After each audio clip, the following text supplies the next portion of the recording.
imigenzo mbonezamana oneza umfura nirubambura amazi n'ingenzi ukogeza inkuru nziza y'umukiro niwe watuzaniye inkuru nziza y'umukiro yewe akikira inyanja akimbagira n'ikiza atereye gukiza roho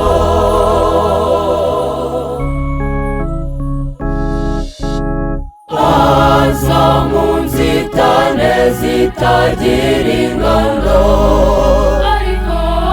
ingoga y'abafite ingoma y'Imana imubera ingororangingo kuko yari yizeye ingororano y'Imana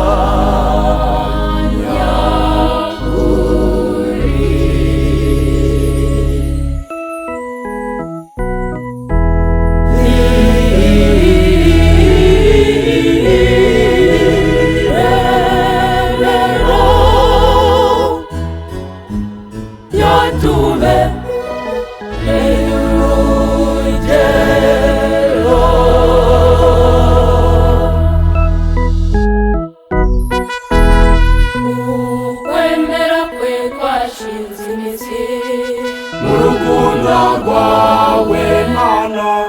watubeye simigo abaho gikene nka Yesu ntiyagiragaho yeke ku musaya kimwe nawe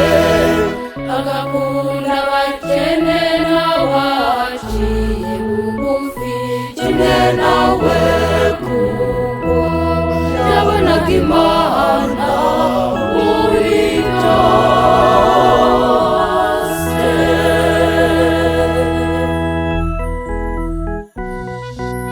wigara ntibigira uko bisa biterwa n'umunezero bibate n'umuneza bagase kabagusanga bashinjagira n'ishema bagira bati dawe tuzakumvira dawe tuzakwitura udatatira igihanga cy'ibyo byose waduhaye tuzakunda Kiliziya umubyeyi wacu turabikwemereye tuzogeza inkuru nziza ubudatezuka nabyo turabikwemereye twitangira ubutumwa bwawe nawe turabikwemereye ntituzagamburuzwa n'amarushwa ngo dutezuke ku ntego zacu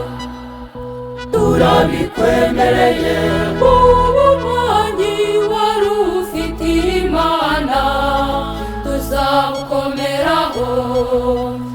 turabikwemereye. Abana bawe nukuri ntituzatatira igihango, oya ntibikabeho. Abana bawe nukuri ntituzatatira igihango,